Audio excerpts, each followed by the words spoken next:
So this is unusual, folks. Normally in a pot presentation, we'd start a little bit late because nobody would be on time, but we're going to go ahead and get started.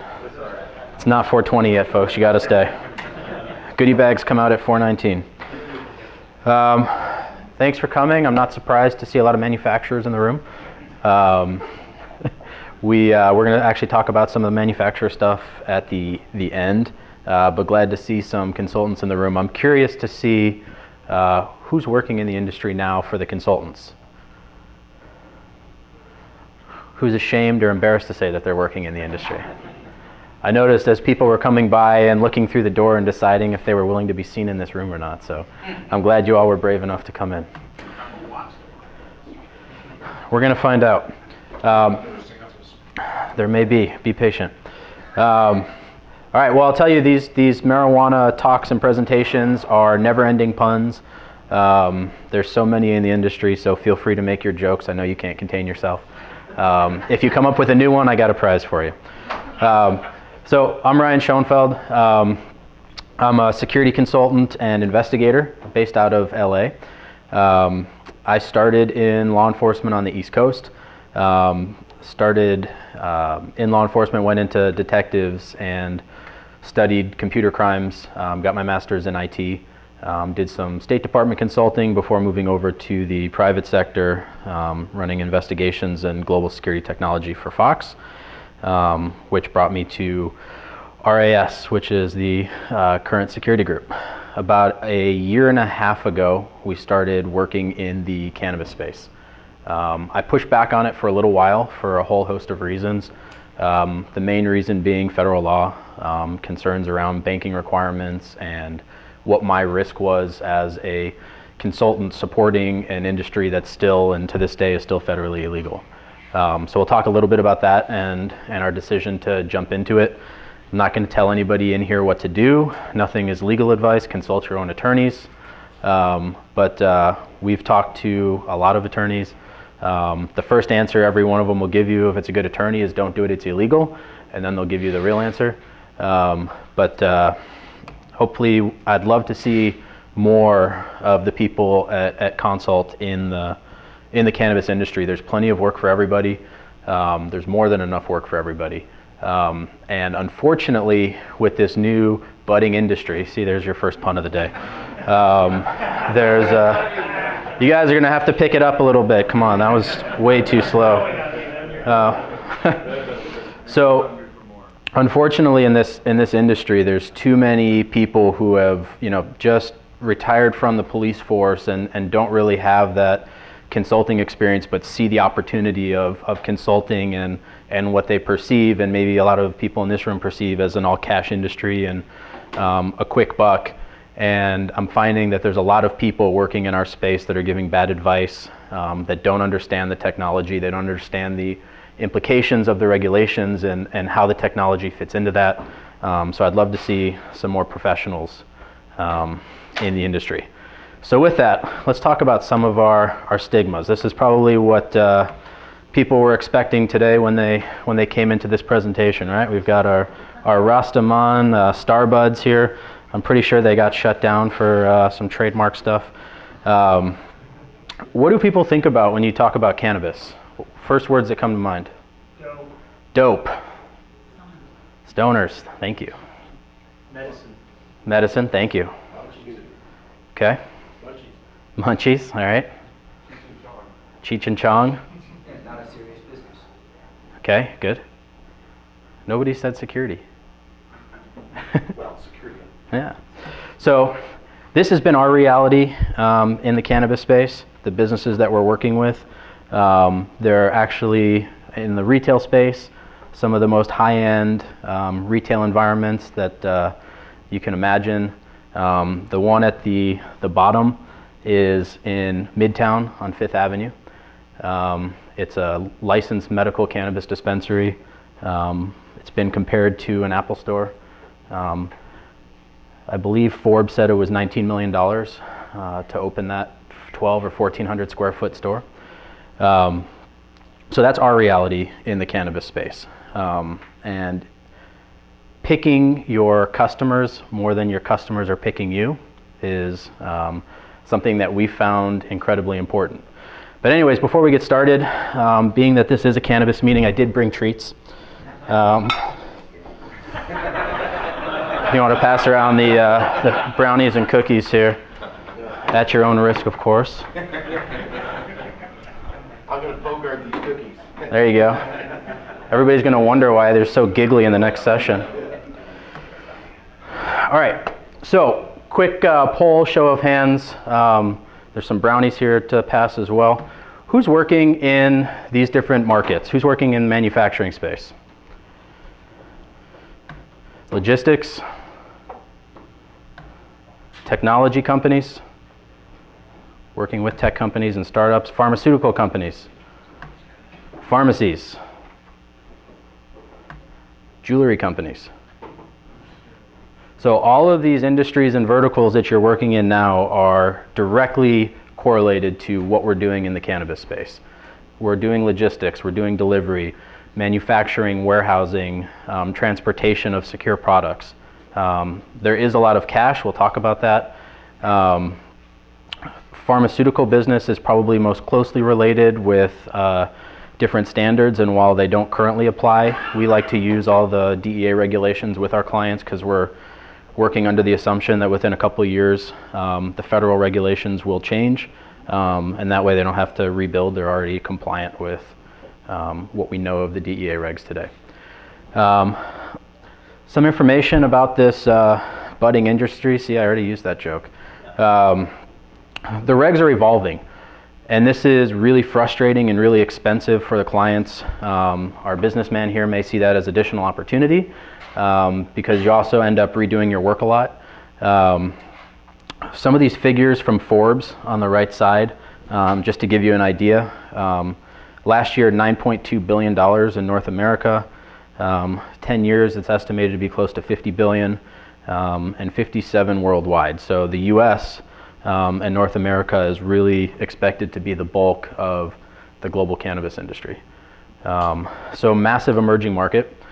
The frustration with the regulations is we talk about it kind of like you're riding on a loaded freight train going down the tracks and trying to build the tracks in front of you as you're rolling.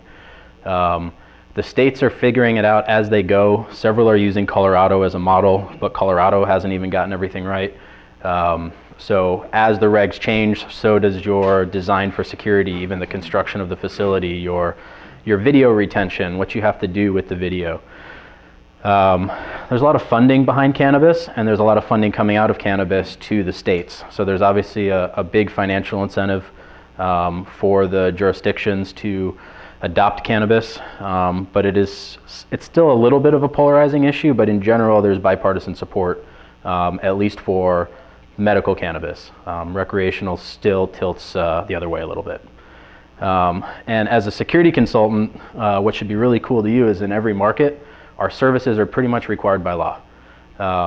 So while the law doesn't specifically say you have to work with a security consultant, the nature of the regulations are such that you probably can't get it right unless you do. So everybody should be seeing opportunity so that you can go sit on your beach here with your glass bong and enjoy life. So some of the current challenges, the biggest one being federal law. So make no mistake about it, marijuana is a Schedule I drug, and it is federally illegal. So all of the states that are on the ballot tomorrow for cannabis, everything they're doing is still in violation of federal law. Yeah, that's just a fact. With that comes issues with banking. So I'm sure everybody's heard that the cannabis industry is a largely cash business. The reason being is banks are federally insured through the FDIC and therefore can't bank with businesses who are, the definition's changed, affiliated with cannabis. Now it's plant touching for some. Different institutions have different regulations from their compliance departments on who they'll work with. Originally, my company, which we have nothing to do with the production, sale, or anything of the plant itself, we're a service company, could not have banked in a traditional institution. That's changed in a lot of cases now, thankfully. And law enforcement. So how many people in here are former law enforcement? Yeah, what's the stigma around weed for a cop? Not good. It's not good. I took people to jail for small amounts of marijuana. And so part of our goal, and I think it's our responsibility as consultants who are working in this space and trying to get people to do good, is to help change that stigma and educate law enforcement, which I'll talk about a program we've developed and that we're rolling out specifically around that. That stigma extends far beyond law enforcement. So this is impacting employers and what their workplace policies are. There are, employers are still allowed to maintain a drug-free workplace. However, there's patients who are legitimately prescribed marijuana for medicinal purposes. And so how that relates to those employment practices and those laws are changing and evolving. Drug-related crimes, that's a real thing. These buildings are sometimes stuffed to the ceiling with cash. And so how do you protect that cash physically that, a lot of people are like, oh my God, it's amazing, you have a building full of cash. Well, to the operator, in many cases, that cash may be worthless. Because they can't put it into an institution. There's only so many places you can actually spend cash. My bank doesn't want my cash. Do they go offshore with the cash? Federally illegal. So that's the other problem, is you've got to balance the federal laws against the states. So if you're working with a cannabis company like we do that operates in multiple states, they actually have to build their operations redundantly in every state, because it's still federally illegal to cross state lines with any cannabis product. So you have to build your manufacturing and logistics infrastructure everywhere that you want to operate in the country currently. Once the federal laws change, then it'll be interesting to see what happens with all of those facilities. So it's a bit of a balancing act on how you move cash and product, and more significantly than how you move it is where you move it. What does one do with rooms full of cash? For the consultants in here, one of the big challenges that we've had, and I'll talk about this a little more when we get to my manufacturer slide, is qualified partners. Having a real struggle with good integrators that will work in the space. Same is true for guard companies. You can't go to any of the big guard companies because they have federal clients. They're worried about their contracts. Their legal departments won't allow them to work in the space. And the same is true for integrators. So if you've got a national customer that's looking to be a national account and use one integrator across the country, today it's almost impossible for the industry. So you're looking at regional or local partners all over the place, which for a big customer can be hard to manage.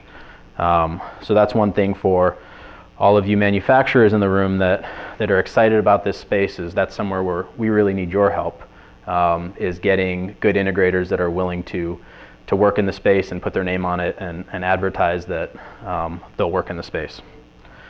I should have said, by the way, I'm starting to, as I get introduced places, get introduced as like the weed security guy. That's like one little piece of what we do. It's becoming bigger and bigger, but we are not a cannabis company. Our focus is outside the cannabis space, so I just should have made that clear. Mainstreaming stoner clients. This is probably the #1 most difficult thing that I have to do on a daily basis. We are working with, we've got two types of clients typically that we see in the space. You've got the business people who see opportunity and they're coming into the cannabis space and they want to run their business like any other business that they've operated. And then you've got the people who have operated in the black market and gray markets for years in the cannabis space. And now they want to transition their business to a lawful business under their local regs, but they don't actually know how to run their business. They don't understand those practices. Even putting contracts in place is a foreign concept. And because of the volatility of the industry, there'll be a partnership of 2 or 3 or 4 owners that will contact you for work, and then tomorrow you call them and you can't get a hold of them because the partnership's dissolved. And so one place where the industry is nice from a cash flow perspective is we actually require our payment up front. which is pretty unusual. Any other consultants have an industry where you get paid up front? A little bit? Okay.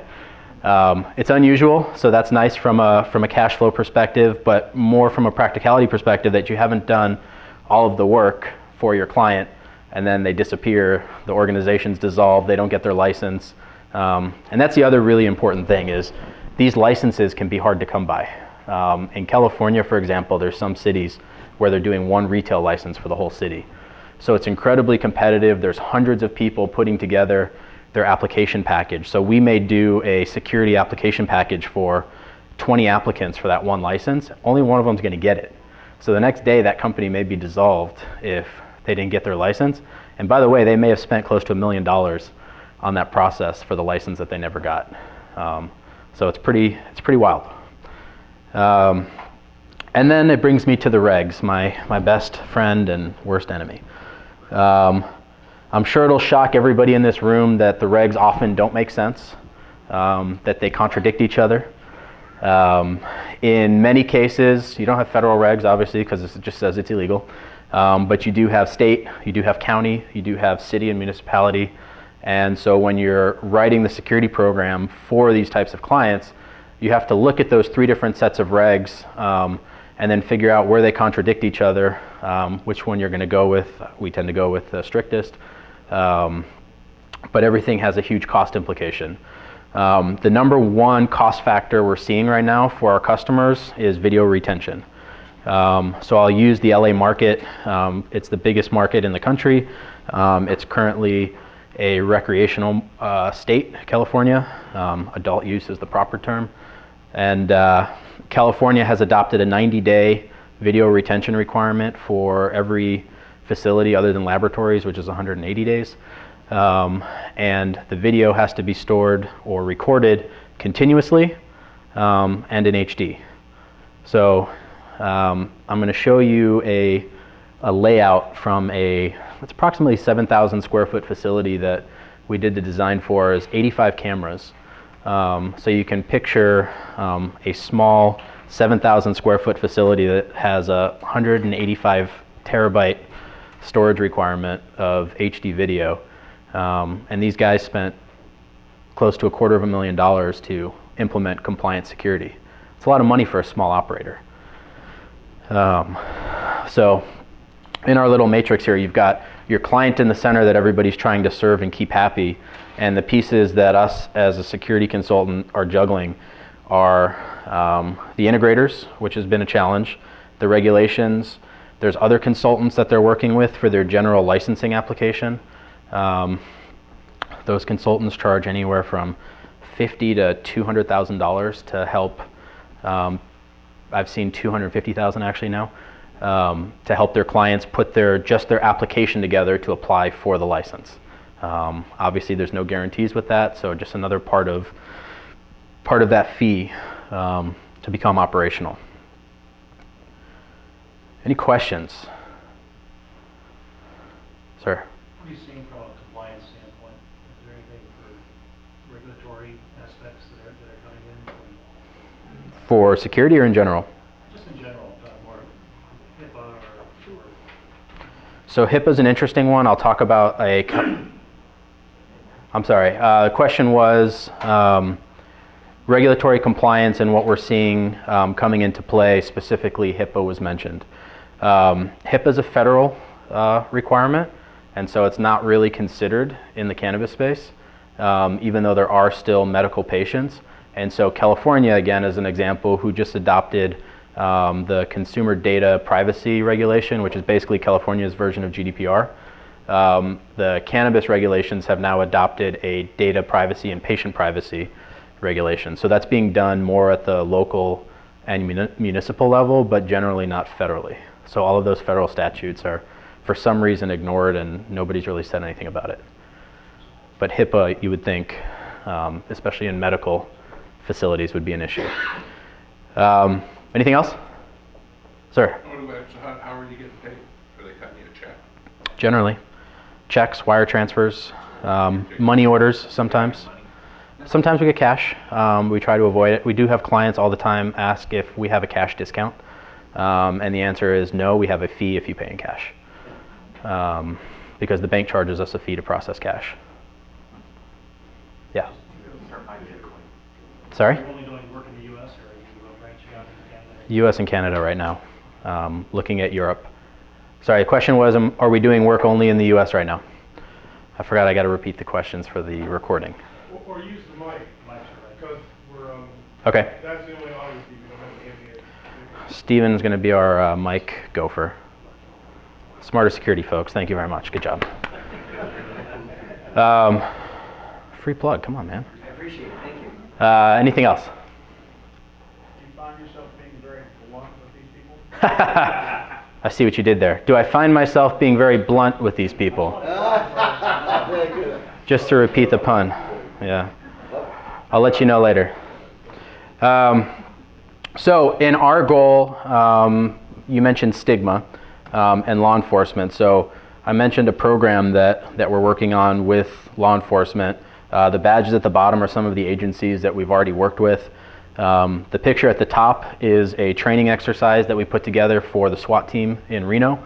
So the facility in the background is a 40,000 square foot grow facility. Before it actually opened and before the first seed was planted, we brought the local SWAT team through the facility and just did half a day of training exercises on active shooter response, hostage rescue, and there's a lot of benefits to it. Number one is it starts to build the relationship between law enforcement and the client so that if something happens, they're more comfortable with each other. Number two, the SWAT team now has a very good familiarity with the space if there ever was an incident and they needed to operate in that facility. And number three, we call them for favors all the time now. And it's not that they have a totally changed perception of what the cannabis industry is. We had, at the end of this training, we walked them through the facility and taught them about the process of, and this was somebody from our client that did this part, but talked them through the process of how cannabis is cultivated, the medical properties of it, and the different ailments and conditions that cannabis treats and is used for. We talked through edibles, like the stuff that's going around the room today, which, by the way, Damon Sickman was the one who said I should bring samples for everybody, so you can thank him. Yeah.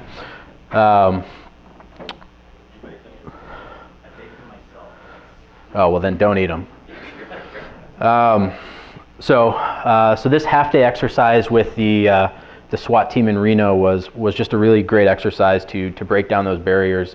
Some of these other agencies like LAPD, we worked with their narcotics division, who's tasked by the city with enforcement of all the cannabis regulations. Same as me, these guys' knowledge of cannabis is making arrests for little baggies and trafficking and taking people to jail for it, not understanding all of the legitimate purposes for it, the medical properties of it, and just coming through a legitimate establishment when they're used to all these black and gray market dispensaries, coming through a place and seeing all of the edibles and the products and just the professional packaging. I think seeing professionalism in the industry is one of the biggest things that helps break down that barrier and destigmatizes. Yeah, did you reach out on your own to the law enforcement? Yes, we did reach out to law enforcement and brought them in for the trainings. And for some of the agencies, and there's more agencies than were mentioned here, it took a lot of work to get them to agree to come to a dispensary and learn about weed. How did that first conversation go?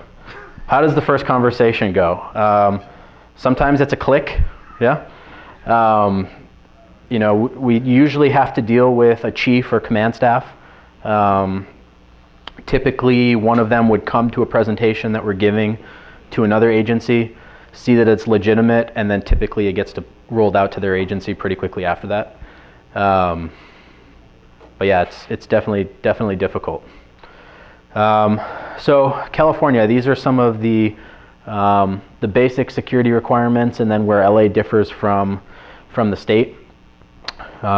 This is annoyed Damon for months now. He works on a lot of our security projects for cannabis. So some of the basic stuff, you have to have a monitored alarm. New York is fun. They require you to have redundant alarms reporting to different central stations and physically separate systems. So not even dual reporting. They have to be two totally separate panels with different backups and different central stations. I don't know why. Signing in and out.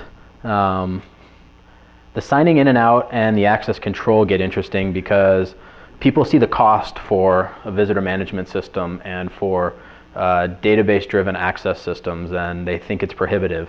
But then you talk to them about the regulations around limited access areas and the requirement to maintain logs, in some places indefinitely, every time somebody goes through a door into a limited access area. So when I show you our drawing in a couple slides and show you which areas are limited access areas and how you would have to maintain a separate log for each one of those indefinitely, you'll see why the sale for a centralized access control system becomes a lot easier. The security plan has to include, in most jurisdictions, this is not just California, details about the actual security program. So it's not a matter of just putting cameras on a drawing and showing where the card readers are. It's actually building a functional security program from the ground up to include loss prevention techniques, how you're going to cache handling techniques, how you're going to handle deliveries and secure waste. So all of your trash and controlled waste has to be handled in a certain way. It has to be secured. So there's a lot that goes into building these programs beyond just throwing cameras in the building. The safes. Man, that is like, I want to be in the safe business right now. Those guys are making so much money. And for anybody that thinks they want to be in the weed business, I promise you, you don't. You want to be a service provider supporting the weed industry. Most of those people are not making much money. Most of them are actually losing money. So it's like industrial revolution. You want to be a tool maker.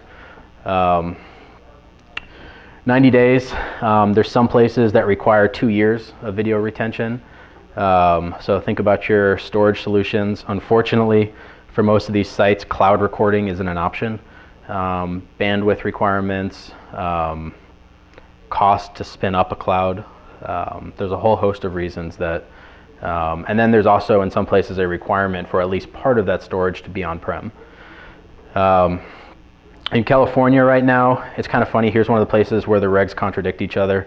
It says that you can have a minimum of 720p resolution on your camera, yet in the next sentence it says you have to have clear facial identification in all lighting conditions within 20 feet of any doorway from both an interior and exterior vantage point. Anybody do that with a 720p camera? I'll buy a whole bunch if you can. I've clarified that they don't say what facial they don't tell you what their expectation of facial identification is. Yeah, it's a good point. I want to know, and we're starting to talk to some of the cities on their regulations as they're writing them, but I really want to know who's writing these regulations, because they throw terms in there that, as a security consultant, identification means something specific to you. And in most cases, or most likely, it didn't mean that to the person who wrote the regulation. They probably meant you just want to be able to see who it was. But if you're doing it to the letter, which we are, then that changes your design significantly. Chad? I'm just holding the mic. You're doing a wonderful job. Don't let Damon tell you otherwise. Security guards, typically required in most cases 24/7. Anybody who's deployed security guards, one 24-hour post, expect to spend $150,000 to $200,000 a year. So that adds up. Identification of buyer and seller. So in LA, at point of sale, you have to have clear identification of the facial features of the buyer and seller at all times during the transaction. So your camera angles get a little bit tricky at point of sale to make sure that you can see both people that are facing each other at all times. And if your client really wants to be like the Apple Store and do iPad transactions without a traditional counter, good luck with that. Graffiti removal. If you get graffitied, you have to remove it within 24 hours. Trash ordinances are like 2 hours. You can't have exterior barriers. So bollards and some of the traditional security you would think you would put around cultivation sites and manufacturing facilities, are prohibited in Los Angeles and in most of California. Public safety concern for law enforcement? Aesthetics. It's aesthetics driven. So you can't even have obstructed windows. You have to have at least 50% visibility through your windows from the street. Go figure. Again, I don't know who wrote these regs, but this is what we're working with and trying to secure. Electronic age verification at the door to make sure that people are at least 21 when they come through. And then in states where there's both recreational or adult use and medical marijuana, you typically have to segregate those areas of your facility and different access requirements for each of those. You have to verify their medical certificate. And a lot of it has to do with the fact that in LA, for example, or in California, medical cannabis has different properties and potency than some of the adult use stuff. There's also different tax implications at the point of sale. And so those areas of the facilities have to be treated differently under the regs.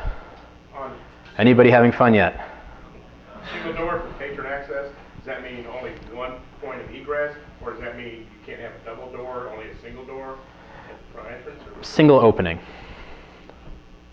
so one at the front, nothing at the back, so you can only come in one place or the other. Your customers can only come through the front or the back. You can only have one opening for your customers to come and go. That doesn't mean you're prohibited from using a double glass door if you want to. You could have French doors. Anybody else? So how, Mike, I'll repeat it, go ahead.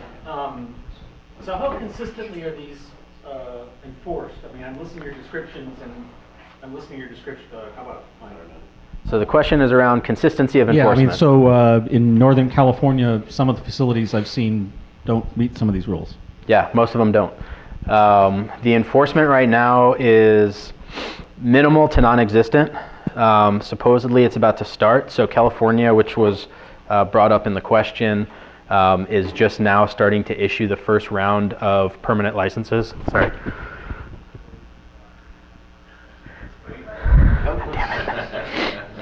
You guys ruined it. So everybody's been operating on a temporary license, and by permanent license, it's actually an annual license that has to be renewed every year. And so theoretically, there's an inspection with each licensing cycle. The quality and consistency of those inspections that I've seen to date they're completely inconsistent. Some inspectors know what they're looking for, most don't. The main thing they're coming in, I've seen so far and looking for is, do the cameras, are they mounted where they are on the drawings? Is the server secured as required in the regulations? I've had some inspectors ask you to pull up a date 90 days ago in the recorded video.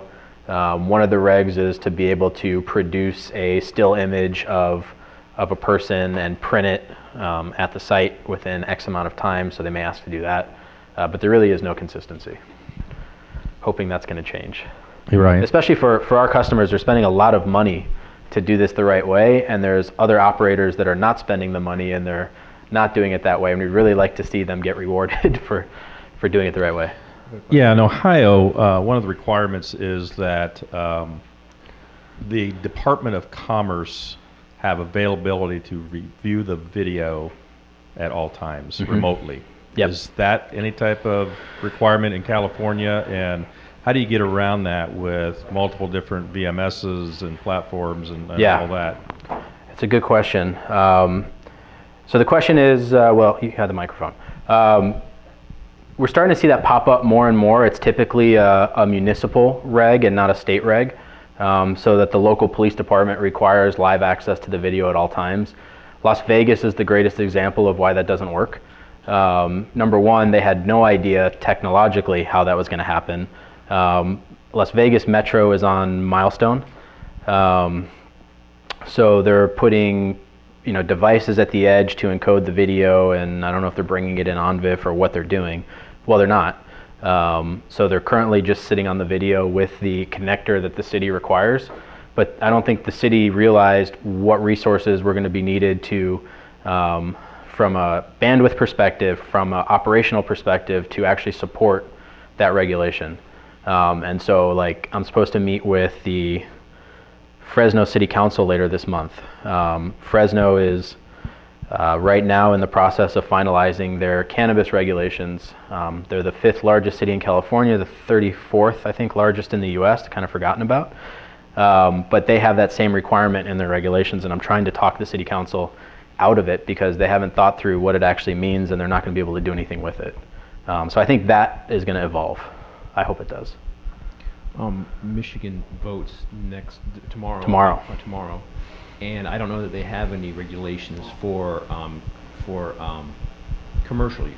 You know, maybe they have it for medical. Medical marijuana's been there for a while. Would you suggest someone get involved at the state level to try to help them craft regulations like this? How does that? Have you done that with other states where you can craft these regulations, or how does that work? Yeah. So everybody hear the question?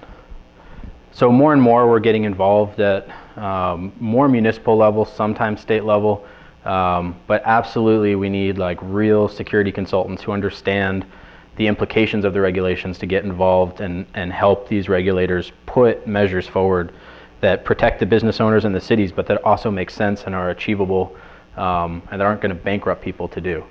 You know, it's really insane what's going on in some of these jurisdictions, and there's a lot of states on ballots tomorrow. Right. Hey, Ryan, when Ohio was going through the review process, we made our organization made efforts to try to impact that, only because when we were reading the draft versions of that, you know, there was a lot of things that were just like, this is not going to work. Mm-hmm. And it was impossible to get anybody to even respond or listen to us on that. Yeah. Ryan, so you mentioned like consultants with experience and that sort of thing, you know, in this vertical.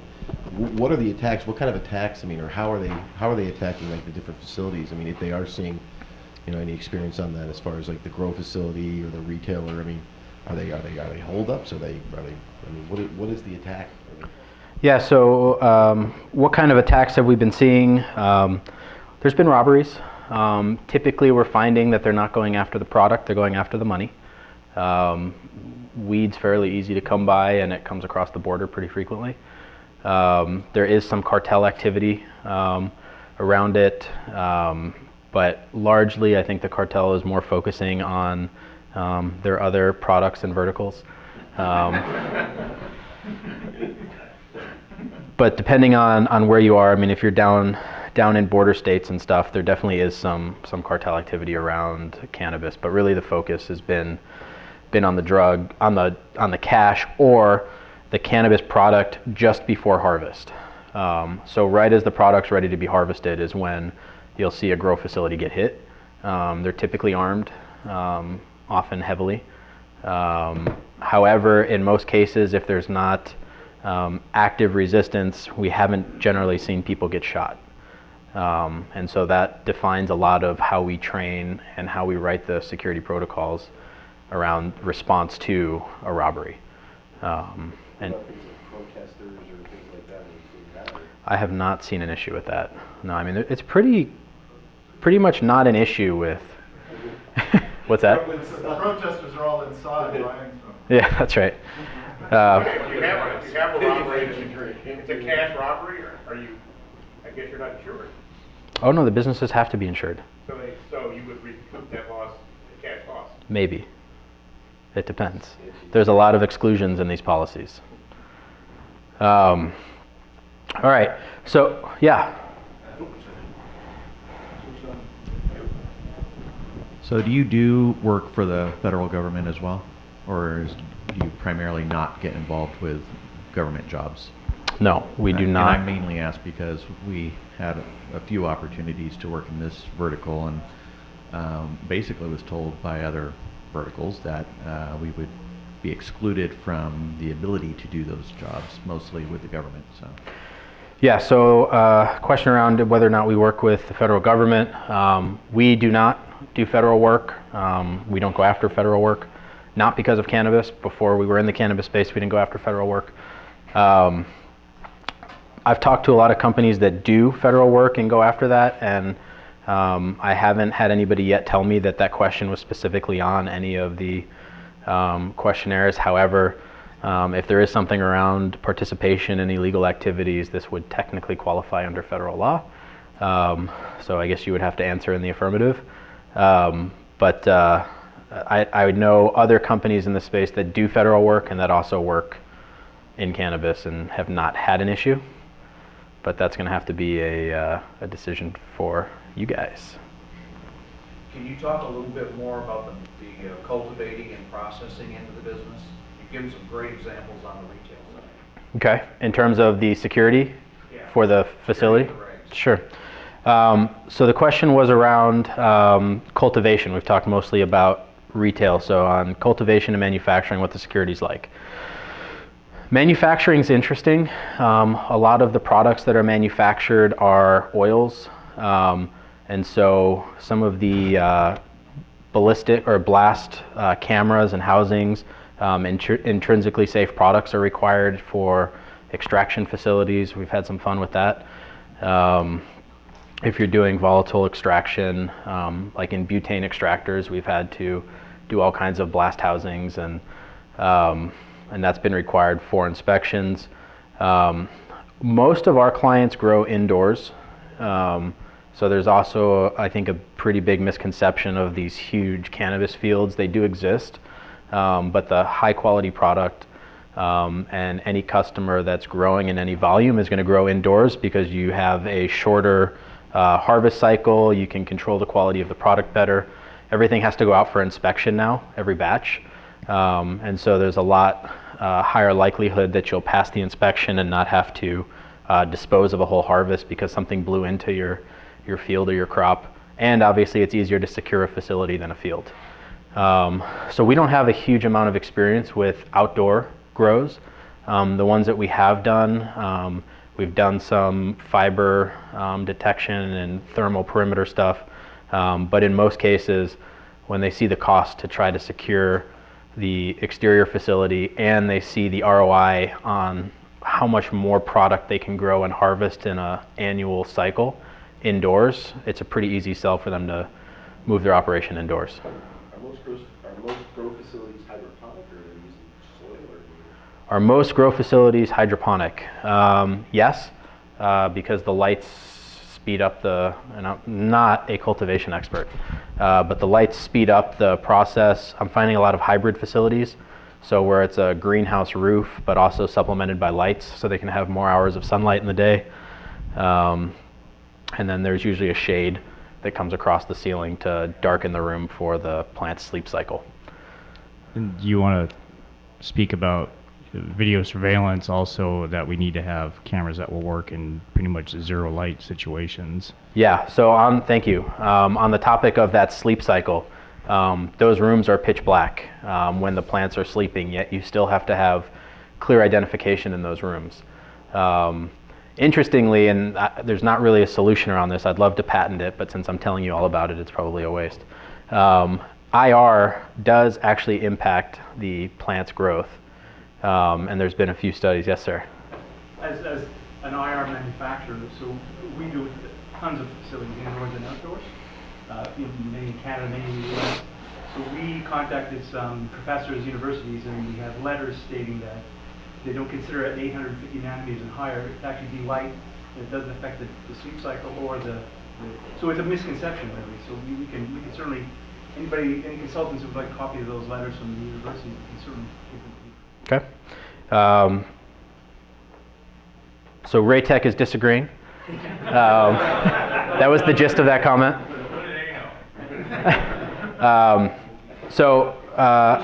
Either way, you got to use it. So it's pretty much just accepted that if you're going to have a pitch black facility, you're going to have to illuminate it some way when it's dark so that you can identify people under the regs. So that's just something that we've had to work through with the growers who have been concerned about the impact of IR, and whether it exists or not, the bottom line is they have to use it. Just out of curiosity, what's the yield per plant? What's the how good have they got? Financial ROI. So I don't actually know the answer. I think it's £1 per plant. I know that the facility that I showed the picture of with the SWAT team will yield 100 pounds every cycle. So it's a lot of weed. Yeah, and just remember the potency of these plants in 2018 is a lot different than it was a long time ago.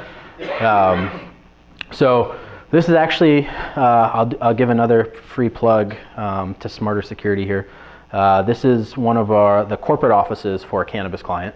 So we use the same practices that we use with our tech companies and anybody else to secure their corporate office. However, people do come in there thinking that there's product and cash there. And it's just a corporate office like anything else. But our client insisted on custom red turnstiles. So those were that's what Smarter created for them. There's a comment here that you're selling your client, and I think this is really significant. So I mentioned earlier that some of these jurisdictions have limited licenses, sometimes just a single license. And so when the regulatory body gets these stacks of applications from 100, 500, 1,000 potential operators, and they're comparing them against each other from business plans to security, because it's one of the biggest concerns in the industry, it's really important that you've represented your client well and that it shows to these people that they have a comprehensive security program, not just, and this is not a knock on integrators, but we've seen some integrators come in and just put together camera plans and some of the basic documents to check the boxes. And it's really not a program, it's just documents. And I have yet to see any of those people get awarded their license. So I think it's significant to understand that not only are you a security consultant, but you're also a salesperson representing your client to the people who are issuing them their licenses to operate. Yeah. Does the work you do cross over into whatever they're doing for materials tracking? I'm thinking about the case where they have to have RFID tags on plants and stuff. We've just started talking with people about tracking with RFID. The plants in most jurisdictions have to be tracked from what's called seed to sale. And so from the time that the plant sprouts out of the ground, they're typically barcoded with a tag.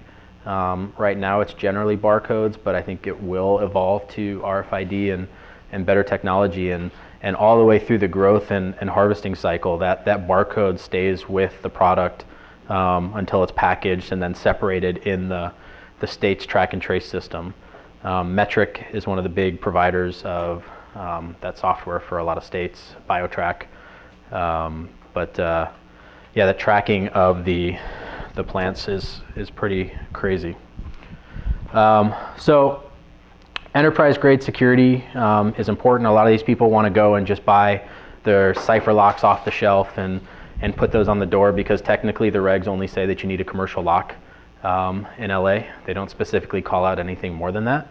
However, when we talk about the limited access areas, that's where you'll understand the importance of having a true access control system. Layers. I showed you some pictures in the beginning of Starbud and then the places where the nice dispensaries. Layers is really tough in a place where they want an open, airy, inviting atmosphere. And so taking the tech company approach, where you're building in security architecturally and into the glass and the structure, and building layers that are a little more seamless. It's a lot more expensive, but you can build layers into an open environment. Using ID badges as credentials, that sounds super basic to everybody in this room, but it's actually a novel concept in this industry. So they know that the state requires everybody to have a photo ID, and they know that they have to have an access control system, but for some reason, people have not been able to put together that one card can do both things. So it's like blowing people's minds with that concept. It's pretty fun. Duress buttons. Our biggest issue with the duress button is helping people understand what actually happens when you press a duress button. They think like, I press the button and a ninja's gonna fall out of the ceiling and rescue me. They don't understand that it's like going to a panel and the panel has to dial out, and then a person has to receive that and they have to dispatch somebody. Managing expectations on what systems do and what's really gonna happen. And then training. I've bolded training because I think it's the number one most important thing that we're doing, not to help people get licensed, but to help them operate effectively, so that their employees understand what is their active shooter protocol, what happens if they get robbed, what are the protocols for cash handling, who's allowed to open the safe and count money, you know, buddy systems or two-man rules, or all of those different procedures that we're putting into the security plan. At the time that we put it in the document, it's just a document. But one of the things in theory that you're going to get audited on is how you actually comply with that plan, and without those training programs, it's pretty much impossible. Are they using any type of traditional point of sale? No. The question was, are they using any types of traditional points of sale software? I assume you're talking about software. No, because there's not any traditional point of sale currently that's viable for the different segments of the space, and that would enable tracking from seed to sale. So the most common ones are MJ Freeway, trees. So as you can tell, they're products that have sprung up for the industry. And they all suck, let me tell you. Some of the basic documentation that needs to be provided for the security plan, and we found these to be true in most of the states where we've done work, is the basic security plan. So that's sort of the overall document that says what you're going to do. It defines your policies and procedures, who's your point of contact for security, who's your community liaison person, cash handling. The drawings, they don't actually require that the drawings be engineered. However, we do it and lay over the field of view for the application submission, so that the state or whoever's looking at the package can see what the coverage of the cameras will be on the scale drawing. So this 7,000 square foot facility, this is the one that has 85 cameras in it. I think that's this one. And if you look, it's really small on here, but this is the only retail area in the store, and you can see the camera density there to meet that point of sale requirement of clear facial identification of the buyer and seller at all times during the transaction, based on the way that they wanted to configure their retail floor. Storage and bandwidth calculations to actually show that you're meeting the requirements. Crime stats. So there's lots of places where we're gonna tell our clients that they need to exceed the minimum requirements, and in some cases where we want to show off that our clients exceeded that. And when we submit the crime stats for those areas around specific crimes, it's justification to our clients for the spend, but B, also shows the regulators that it's a well thought out program and why we did what we did. And then these are some of the typical policies and procedures that are required in there. So you have to talk about loss prevention, robbery, theft, workplace violence, and then there's a whole bunch of others, and a lot of it is based on the jurisdiction. LA just changed something pretty significant, and this was the shared video surveillance thing. I don't expect you to read all those words, and I'm not going to read it to you. Essentially, before, the way it works is there were two different ways you could apply for a license. You could do individual licenses or apply as a micro business. Micro business allows you to operate 3 of the 4 different license types. So retail, cultivation, manufacturing, and distribution are the 4 license types. You could do 3 of the 4 of those under a single license for a small operator. Otherwise, if you wanted to do more or just parts of it at higher volume, you'd have to apply for individual licenses. And because some of those, like somebody with 2 licenses would be housed in the same building. However, technically, because they were separate licenses, they had to do different security plans, different surveillance systems, different access systems, and everything was segregated. So under this new requirement, now you can share the video surveillance system within the same facility. However, now we're starting to see things like I affectionately call weed work, where it's multi-tenant facilities. So somebody's putting in a 100,000 square foot facility and they're subdividing it into 10,000 square foot sections. Technically speaking, they could all work off of one system. However, they're gambling that the system's always working, and if that one business is inspected and something's not working, everybody under that system is responsible for it equally. So most people are saying, unless it's one operator with multiple licenses, most people are saying, no, thank you. I'll put in our own system. And then on those buildings, you're seeing 4 cameras with the exact same view next to each other on the outside of the building, just so that everybody can control their systems independently. It's pretty silly. So limited access areas, logs is the key thing. In most places, the logs have to be maintained indefinitely.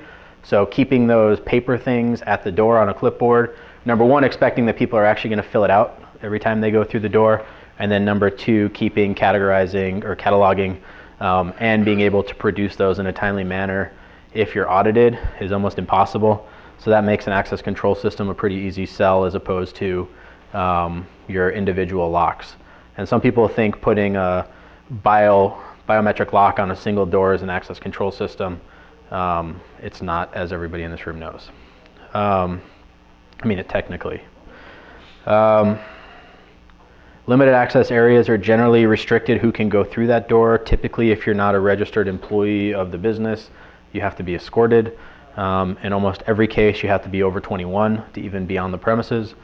If you're an employee or a frequent contractor in many states, you have to actually have an agent card from the local jurisdiction. So like in Nevada, for example, everybody has to go register with the local police department, get background checked, and carry their agent card on them anytime they're in the facility.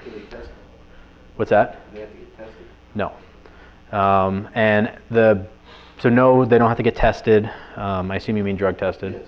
No, it's a criminal background. Most of the major cannabis companies are doing 9-panel drug screens for pre-employment, so they're testing for everything but cannabis.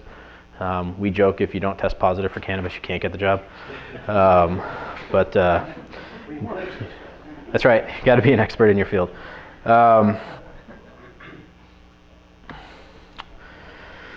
So this is the new privacy bill specifically related to cannabis, AB 2402.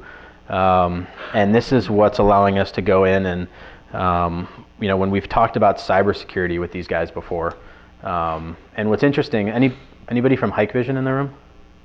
Cool. So one of the things we found is Hike Vision has an amazing percentage of the cannabis market. I assume you know that.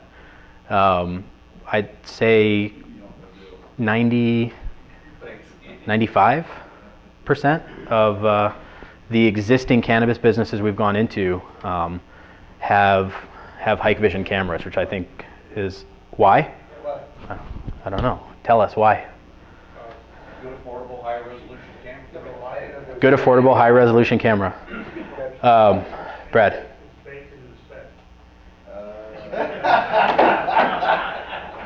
How long have you been sitting on that one? They'll take Doritos for pennies.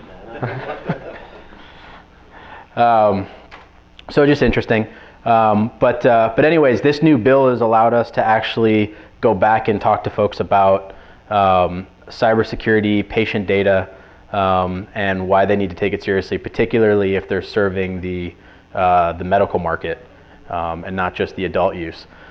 In a lot of cases, they're like, oh, well, why do we need to care about it? And then you talk to them about their patient data, and what do you think your patients would think if all of their information showed up on the internet? And then they start to get it because they're very privacy minded. They just sometimes struggle to put those pieces together on how different systems connect. And as we all know, security is one of those things that is often forgotten about in the cyber world, and how any of your security systems are still network devices and still have the same cyber issues as any other system. So as a consultant, with so many things that are up in the air and back and forth, what's your draw to want to, I know you said your business wasn't 100% focused on it, but what's your draw to tackle this? What's the attraction for you? Is it that you, as a business, are able to, but everybody gets paid for their work, but is it, do you get to charge an accelerated amount you feel, or because there's less competition in the field, do you understand it? Like, what's your draw to it and reward for yourself other than just fun? So if I can paraphrase, the question is, why are we working in the cannabis space? Sure. Cool. What's driving us? So many up in the air things like that. It's a couple things. I mean, as a business owner, of course, money. There's a lot of good opportunity in the space, and it's not going to slow down anytime soon. I think it's a fascinating industry. I also, while I've never personally used cannabis, I have a lot of close people who have benefited from the medical properties of it, both from cancer and other different ailments. So I believe that it's good in general. And I just think it's very cool and rewarding to be on the ground floor of a new industry. I don't know how many times, if ever, in an average person's lifetime you get to sort of help start a new industry. And I didn't start the cannabis industry, but just being involved at such an early stage and in this growing industry. There you go. Got you, Brad. It's 4-2. Eric. So, I was stumped on that. Are you follow this pretty closely, are you seeing now many states are falling in line with making it legalized? Are you seeing this possibly changing the federal government level? Yeah, I mean, I can't predict the future. However, just about any study you look at shows that there is bipartisan support for cannabis. I think it will change. I think the results tomorrow in the election will give a good indication of what the next few years will hold, but it's not going to tell us for sure. It's widely said in the cannabis space that President Trump is invested in the cannabis industry. Jeff Sessions is pretty much the biggest barrier right now, and it seems to be a personal thing. Because what's that? Even for the VA, Trump has ordered that the VA start issuing federal recommendations for cannabis for veterans. So that's kind of a big statement in terms of how his administration feels towards it. Even though it seems publicly that they're against it, it looks like it's really just a Sessions thing. I tried to keep that not political. How'd I do? Okay. Good tap dancing? All right. After next week, there won't be a concern in well, we're not going to go there. That's not a political statement either. Okay. So, risk and compensation. So again, this is my I'm not your attorney disclaimer, so ignore everything I'm saying or not. For us, we realize that there is risk in working in the space, obviously. We really just had to weigh the risk and make a decision for our company what the right choice was. I personally, and with the consultation of many different law firms, feel that the risk is super minimal. And I mean that from a criminal standpoint, not are my other clients going to drop me standpoint. If they want to go after me, then they need to think about going after the power company, the water company. All those utilities are way more directly supporting the plant than our security businesses. And so that's kind of the approach that we took and what helped drive our final decision to get into the space. Most of the mainstream banks at this point are willing to bank service companies that support the cannabis industry, so long as you're not plant touching. So we just make sure when I'm walking around that I turn sideways and don't touch any plants. Staying compliant is incredibly challenging. We just lost her, but we had just a compliance person on staff just to make sure that everything we were doing was meeting all of the regs, and as the regs change in every jurisdiction, making sure that we're staying on top of it. If a customer security is already deployed, that we're going back and saying, hey, the regs have changed, these are the things that you need to do to stay compliant. So there's a massive, just related to security, a massive compliance effort around this. But as I said here, the cat's out of the bag. Cannabis is here to stay. It's too mainstream and widespread. It's not going away. It may change and evolve, and I hope it does. But it's a real industry. I mentioned this before, our business model around our work in cannabis is different. So a lot more upfront payments from clients, which is cool. And then again, banking. So just depending on the nature of your work, I would advise that you have a very candid discussion with your bank about the work that you're going to be doing rather than trying to conceal it. Because the last thing you want is your money getting seized, you getting your accounts frozen. I'd rather have my bank say, no, go bank somewhere else, because there's other institutions that'll work with us than have any of the other things happen. Just a quick question. You had mentioned that oftentimes when you're consulting with a client that's looking to open up one of these facilities, whatever, that they can very quickly dissolve, Mm-hmm. you know, kind of go away before they even get started. What about after the fact? What about after something's already started? Is there any kind of stat on it? Do they go out of business? Do they just thrive? I mean, or do they open up more facilities so your client could be more than just one facility? So the question is around the dissolving partnerships and what happens after they're already operational. Yeah. I don't have any actual statistics that I can give you. In my experience, the dissolving partnerships happen at every stage of the process, and it's continual. I'm finding more people are failing than are succeeding. I don't know what that actual percentage is, but another reason why it's important to get paid. Post-license. It's incredibly expensive to operate. You know, people, and it's one of the problems and one of the things we're working with regulators on, and why it's so important that they make the regulations achievable, is because it's driving some people back into the black market, because it's much easier to be profitable. There's not all of the taxes, the regulations, and if they get shut down, they just go open somewhere else. Ryan, you guys just in California, or are you already there?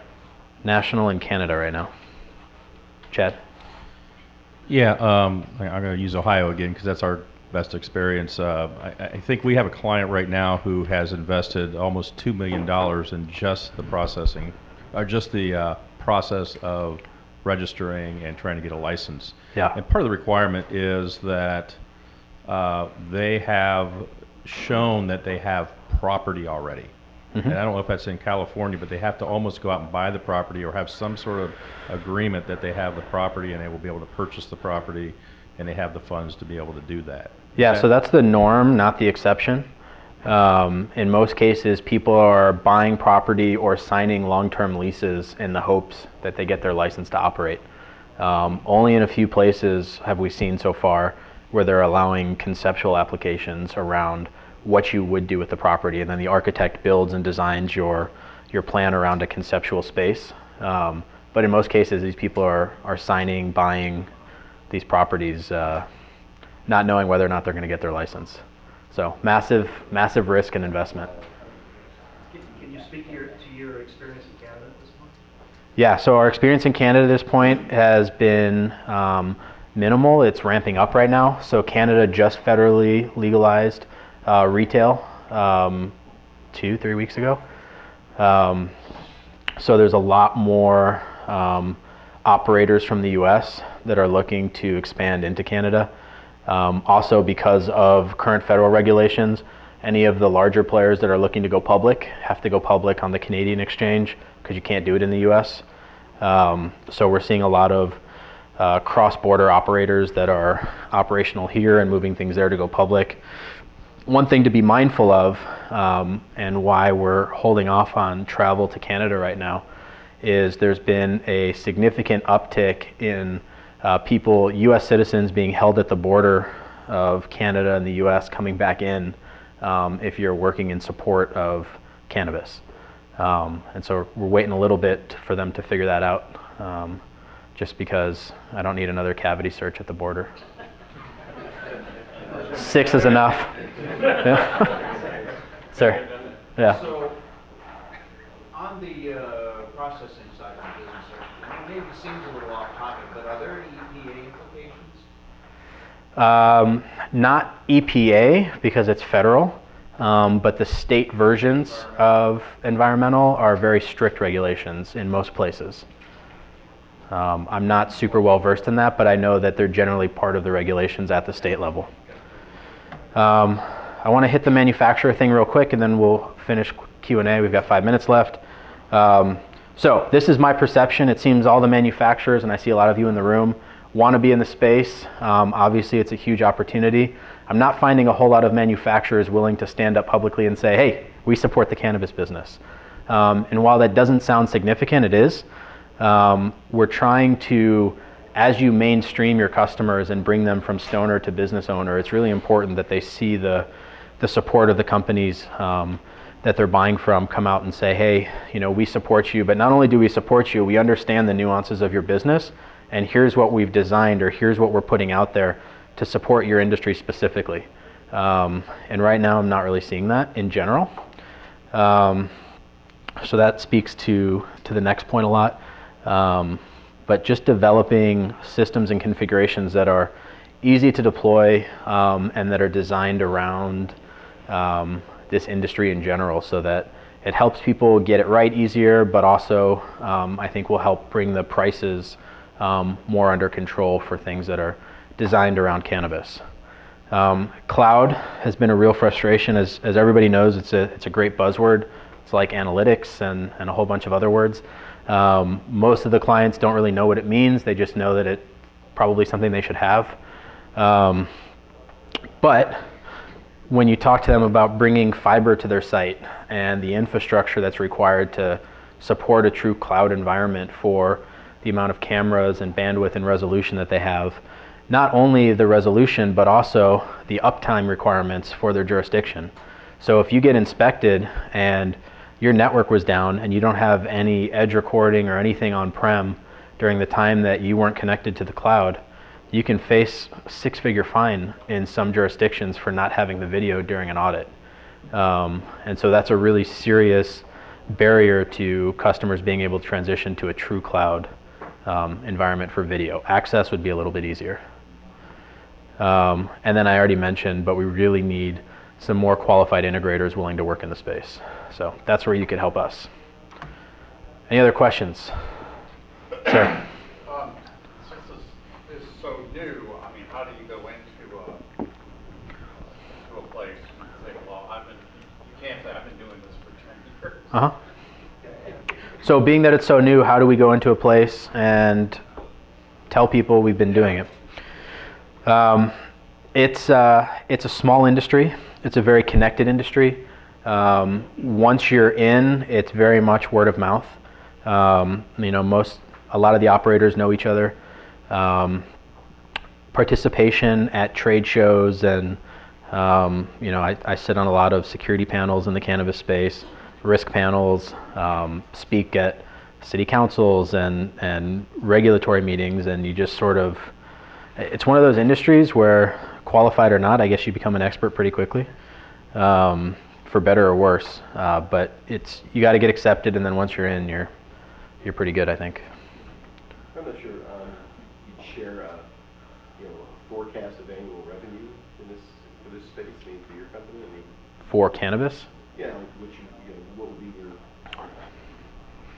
for that type of job? I mean, it was 7 figures this year. I don't know what it'll be next year, but hopefully more. The question was about revenue in the cannabis space for our company. Does that include the freebies? No. You mean we're paying for those brownies? Yeah. So I'd like to go back to how you're trying to sell your client. And I don't know if you hit on this, but a lot of municipalities don't want it, you know, a pot shop on every corner. So they're very limiting in how many shops are going to be in each place. So your client may want the very best documentation because they want to be the one that wins that one license that's available. So I think the more you can bring to the table, the more you're going to establish that relationship to help them win that license. And then, you know, and typically one owner will realize that one shop isn't enough, and then you're going to be their go-to for the next one and the next one. By the way, I still see some like brownies and cookies. I'll let you know at the end here if they're virgin or medicated. Any other questions? All right, well, thank you very much.